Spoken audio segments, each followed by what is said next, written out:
Di antara sulit dan mudahnya dalam menawarkan sebuah ide atau teori baru, setiap ilmuwan tak jarang mendapat penolakan. Tidak hanya itu, terkadang juga dibutuhkan banyak waktu bagi pihak terkait untuk menghargai suatu ide atau penemuan. Bahkan setiap ide dan teori baru yang dicetuskan dari beberapa ilmuwan, justru mendapat penolakan dan diremehkan, karena dianggap ide dan teorinya tidak masuk akal dan ngawur. Dalam banyak studi, hal ini menginspirasi sains modern, dengan banyak teori yang dikembangkan dan terverifikasi hingga saat ini. Lalu, siapakah para ilmuwan yang penemuannya tak dihargai, meskipun terbukti benar? Mari, simak ulasan berikut.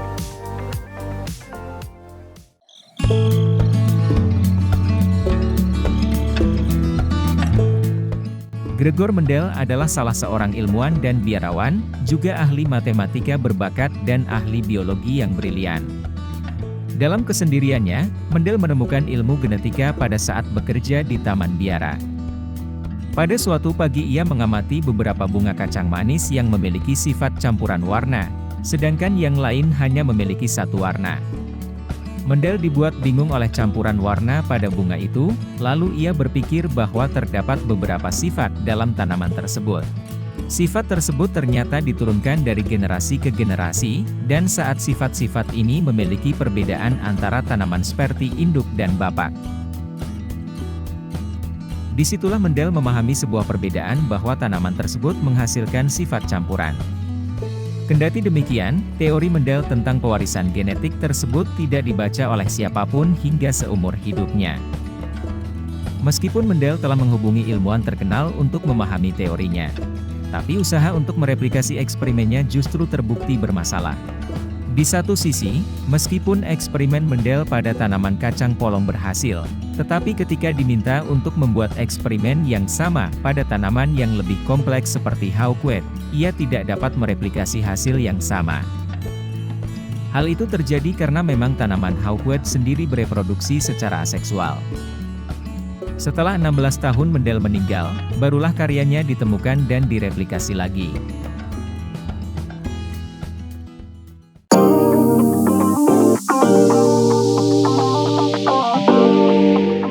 Semmelweis adalah seorang dokter pertama dari Hongaria yang mengungkapkan bahwa penyakit menular bisa disebarkan oleh dokter ketika mereka tidak terlebih dahulu mencuci tangannya dan mendisinfeksi peralatan medis mereka. Ia mengamati itu setelah memperhatikan salah satu rumah sakit yang tingkat kematiannya tinggi. Semmelweis juga seorang dokter kandungan di Wina, dia memperhatikan tingginya tingkat kematian perempuan pasca melahirkan. Sehingga dia percaya bahwa kematian tersebut disebabkan oleh dokter yang sudah terbiasa memeriksa mayat dan melakukan otopsi secara rutin, dan kemudian berlanjut membantu proses kelahiran tanpa mencuci tangannya terlebih dahulu. Teori Semmelweis terbukti benar, hingga membuat para dokter dan perawat mulai mencuci tangannya sebelum membantu persalinan dan mendisinfeksi alat medis. Kemudian Semmelweis menerbitkan beberapa makalah tentang fenomena ini, tapi tidak ada seorang pun yang percaya. Polemik pun berlanjut, ketika Semmelweis menjelaskan tentang temuannya itu kepada para praktisi medis lain, dia malah dimusuhi dan dituduh telah menganggap mereka kotor. Sehingga hal tersebut membuat Semmelweis dipecat dari pekerjaannya di Wina. Kemudian dia melanjutkan praktiknya di Budapest. Di sana, tingkat kematian perempuan pasca melahirkan pun turun sebanyak 20%. Dalam rentang waktu 20 tahun kemudian, pencetusan teori kuman datang dari Louis Pasteur. Ia akhirnya membuat banyak orang sering mencuci tangannya. Kendati demikian, sudah terlambat bagi Semmelweis untuk menerima rasa hormat dan kekaguman.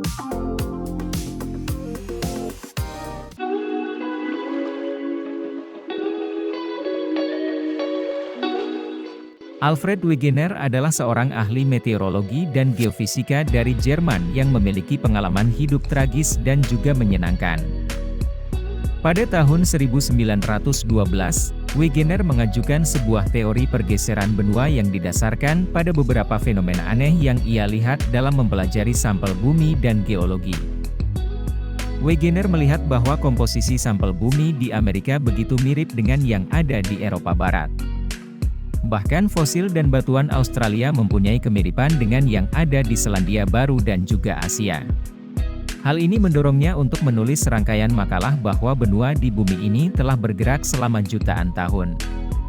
Namun sayangnya, teori Wegener ditolak dan ditentang oleh ilmuwan lain pada saat itu. Pada tahun 1930, Wegener melakukan perjalanan ekspedisi ke Greenland sebelum akhirnya meninggal di usia 50 tahun. Dalam rentang waktu 20 tahun kemudian atau pada 1960-an, penemuan Wegener terkait teori pergeseran benua itu akhirnya ditetapkan sebagai fakta ilmiah.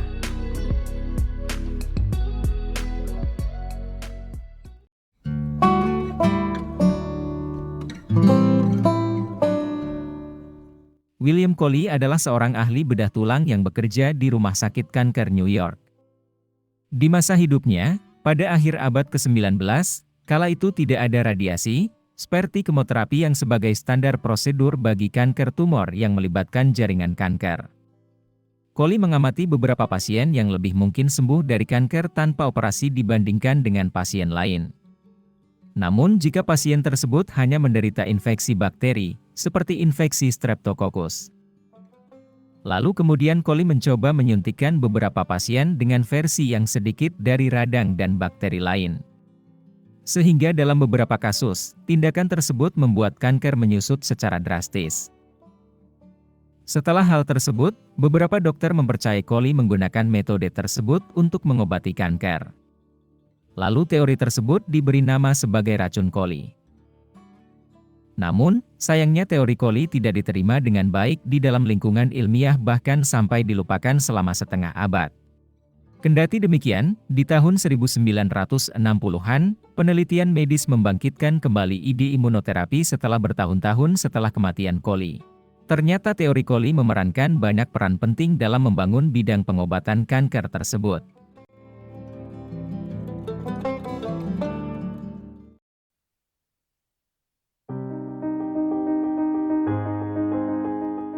Kopernikus adalah seseorang yang membangun kembali teori yang digagas oleh para cendekiawan di zaman kuno, yang menyatakan bahwa matahari adalah pusat tata surya dan bumi mengelilingi matahari atau disebut teori heliosentris. Pengetahuan ini hilang selama berabad-abad karena telah digantikan dengan pengetahuan yang menyatakan bahwa pusat tata surya adalah bumi atau teori geosentris. Kopernikus membangun ulang pengetahuan yang hilang itu dengan menulis sebuah buku yang berjudul On the Revolution of the Heavenly pada tahun 1543. Meskipun buku itu telah diterbitkan, akan tetapi orang-orang tidak percaya dan mengabaikannya, karena mereka masih memegang teguh terhadap pengetahuan bumi yang merupakan pusat alam semesta.